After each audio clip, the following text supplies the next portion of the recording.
नमस्ते, मैं हूँ निर्मल दौलियाल। आज का विषय है सत्य। कहते हैं सत्य का एक ही रूप होता है, झूठ के 1000 रूप होते हैं। दोनों का मूल में सही रहना, सही करना है। लेकिन संकट आते ही सत्य अपना रूप नहीं बदलता, झूठ अपना रूप बदलने लगता है। मकसद सही दिखना, चाहे हानिकारक ही क्यों ना हो। रूप बदलते बदलते सत्य ढकने लगता है। सत्य दब जाता है, सिर्फ झूठ का बदला रूप दिखता है।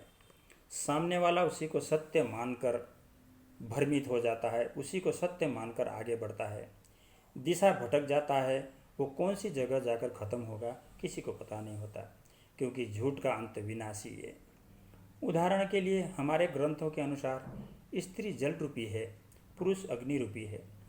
अज्ञान इन दोनों के बारे में कुछ नहीं जानता। अग्नि का रूप आगे बढ़ना है, ज्वलंत होने के कारण अहंकार स्वतः ही प्रकट हो जाता है, पीछे हटना उसको स्वीकार नहीं है। स्त्री जल रूपी होने के कारण शांत है, निर्मल है, सुंदर है, अग्नि को बस में करने की, नियंत्रण करने की सक्षम भी है। सृष्टि संतुलन के लिए अग्नि रूप पुरुष को जलकर जलाकर आगे बढ़ना होता है। उससे उत्पन्न चीज को जल रूपी स्त्री अपने शीतल शक्ति से संरक्षण करना, संभालना, खूबसूरत बनाना होता है। यही सृष्टि संतुलन का सत्य है। लेकिन आजकल स्त्री का धैर्य टूटने से असंतुलन पैदा हो गया है। अब स्त्री में पुरुष बनने की चाह उत्पन्न होने लगी है। पुरुष जो पहले ही अग्नि रूपी है, अग्नि अग्नि से टकराएगा, ज्वाला ही निकलेगा। फिर शांति कहाँ पैदा होगी। बिना शांति के सब कुछ भस्म होना निश्चित है। पुरुष को संभलने में समय लगता है। स्त्री जल रूपी होने के कारण पहले ही संभल जाती है। ससुराल जाकर पति को संभाल कर पूरे ससुराल को संभाल लेती है। पुरुष संभल जाता है, पूरी जिंदगी संभल कर रहने की ताकत भी रखता है, लेकिन उसे पहले तालीम की ज़रूरत होती है। लेकिन स्त्री पहले ही संयमित होती है। इसीलिए तो स्त्री को पुरुष के घर भेजने का रिवाज है।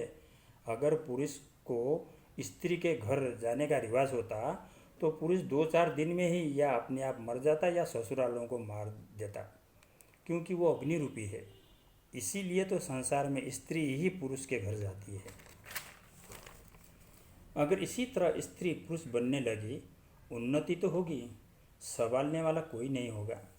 बनाते जाओ, मिटाते जाओ, 100 वर्ष की मेहनत क्षण भर में भस्म कर दो, यही होगा। आने वाली पीढ़ी को स्त्री पुरुष का ज्ञान नहीं होगा तो असली सत्य ढक जाएगा, केवल झूठ का रूप दिखेगा।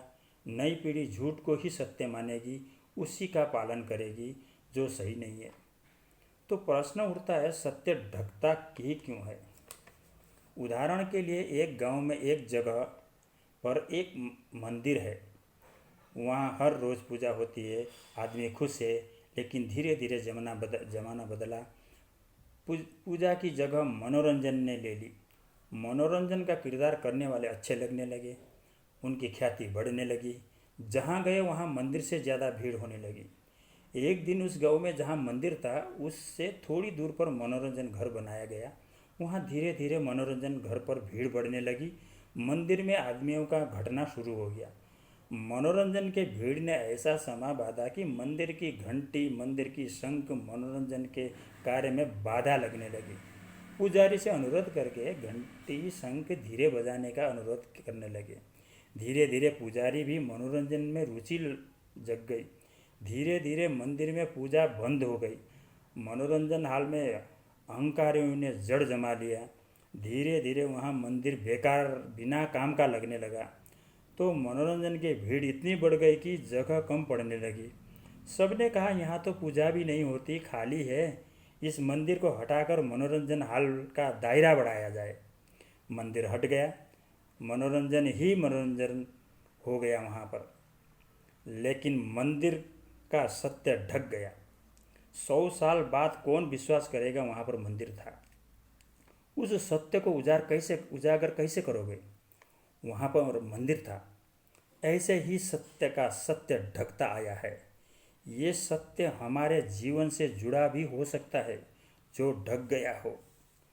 हमारे ग्रंथों में 10,000 साल, 5,000 साल, इससे भी ज़्यादा साल आयु का जिक्र है और बूढ़े से जवान होने का भी जिक्र है।